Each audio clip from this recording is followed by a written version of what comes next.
Hi, my name is Calli Putnam, and this is my first New York Times assignment for EXP 3404. The article I picked for this assignment is called Restoring a Master's Voice by George Johnson. This article was published December 22nd, 2014. I feel that a good synopsis of this article's purpose would be that Johnson recently read a biography about Ivan Pavlov called Ivan Pavlov, A Russian Life in Science by Daniel P. Todes.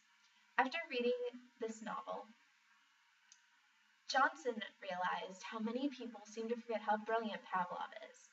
Johnson seemed to notice that when someone would mention Pavlov, the other person would automatically think about slobbering dogs, which is not only an insult to Pavlov's experiments, but also his brilliance.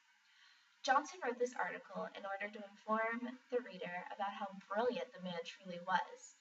This man really cared about discovering the mind's secrets, finding out how brilliant people could truly be. The reason I picked this article is because it relates to this course by delving deep into the passions of Pavlov. For quiz 2, we had to read chapters 3 and 4, which went in depth about the experiments of Pavlov, as well as the terminology, the procedure, the findings, and also subsequent experiments and findings that his initial experiment led to. This article explores why Pavlov started the experiment, as well as why it mattered to him, which I feel is very important because to understand the experiment, you really need to understand the man and why he felt like he had to do this experiment. This article taught me that Ivan Pavlov was also able to show that dogs could tell the difference between different rhythms and scales using metronomes and harmoniums respectively.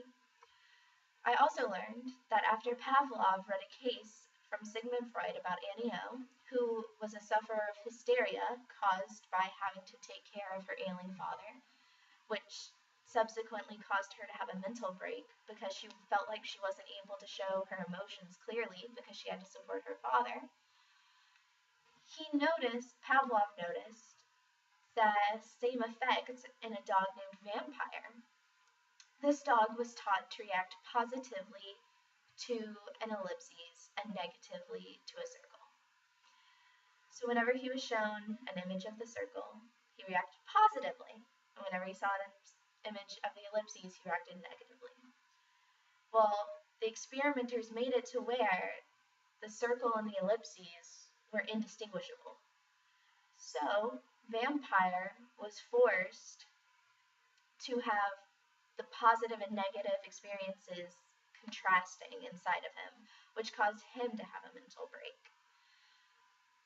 From this, Pavlov learned that dogs, much like humans, or exactly like humans, have different personalities, and from there, he learned that there were more than 25 nervous types possible that you can identify. We, of course, use this in modern psychology. If you would like to look more into this, I recommend picking up the book that inspired this article. Once again, its name is Ivan Pavlov, A Russian Life in Science by Daniel P. Todes. Thank you for watching my video, and I hope you learned a lot.